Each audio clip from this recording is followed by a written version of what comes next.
As this is a cooperative game where players are going to be working together as Greek gods fighting back against Hades and his minions. Because Hades is the god of the underworld, but in this story he's trying to take over the living realm as well.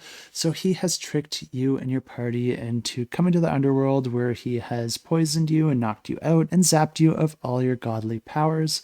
And it's up to you to make your escape, power back up, and put him back where he belongs. And I really do like what I'm seeing with this one, because it looks like it has a lot of really neat and unique mechanisms.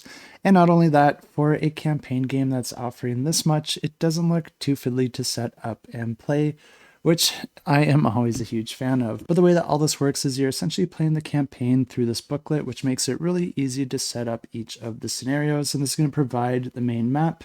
And something to note about the map is that there are sections known as the battleground, and then there are sections known as cover. And players can be in the battleground or in cover, and that's going to be changing the actions that you have available to you at that time, with the players in cover mostly being more of a support role. But I really do love the way that all of this works, because each player is going to have their own personal player board, and you're going to be able to upgrade your god and your board as the game goes on. And you're also going to be using cards to perform your actions throughout the game. But both your player board and your cards are broken into two separate areas, with one side being for the battlefield actions and one side being for the cover actions. So although there is a lot going on here, you're only ever worried about one side at a time, depending on the area that you're currently residing on the map. Not all the cards work this way. Some of them can only be used when you're in cover, and others can only be used in the battlefield.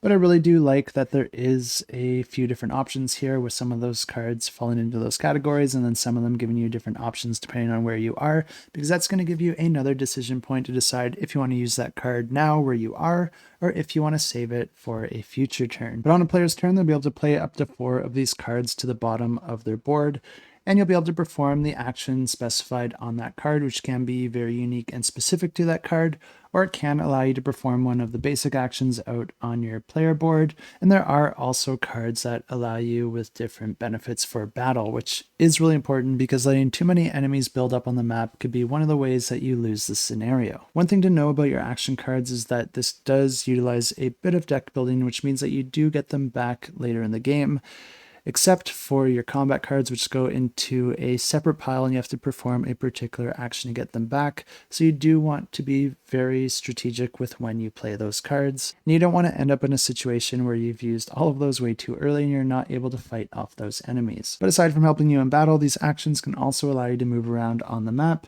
interact with different points of interest for different effects and benefits, or even to advance the story forward. And also some of these actions can gain you with different resources that you'll be able to accumulate and then spend for various events in game, or even spend them to heal yourself or other characters, or even gain permanent upgrades to your own character, because this is a game that offers a lot of opportunity for upgrades, because like I said, you are gods and you have all been zapped of all your powers. This gives a lot of opportunity for growth. So you can actually upgrade this board where you're tracking all of this, but you can also upgrade your player board as well as your actual character card, because you can actually replace that with a better version of the card. And you can also modify the different cards that you have access to for your actions. The cool thing about your board is that there's a bunch of different token locations that can be swapped out with different tokens. And as you level up, you'll have different options to put into those slots. But as you're playing the game, more and more enemies are going to be spawning out on the main board.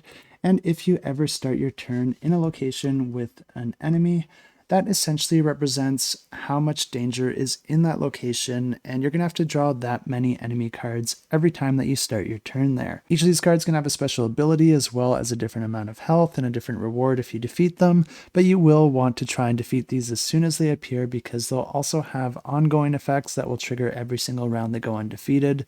And also, when they are not defeated in the round that they are drawn, then they're going to be moving to this board here. And once this board is completely full of enemies, that's going to be triggering the end of the round. And this could cause you to lose that scenario, because one thing that's really neat about this game is that there is a main goal that you're trying to complete for the best outcome, but there are also some alternative objectives that you could be completing along the way. And if you complete enough of those or a certain one that will trigger a different outcome if the end game gets triggered early, then it will allow you to fail forward, but probably with you and your team just limping a little bit more. This one has a lot of elements that I think look like a ton of fun, and if the players are able to complete all these scenarios, then you're going to be moving forward throughout the campaign with different outcomes depending on the successes and failures of the players. But if you do want to learn more, I will have it linked down below, and of course you can click to get notified once it launches.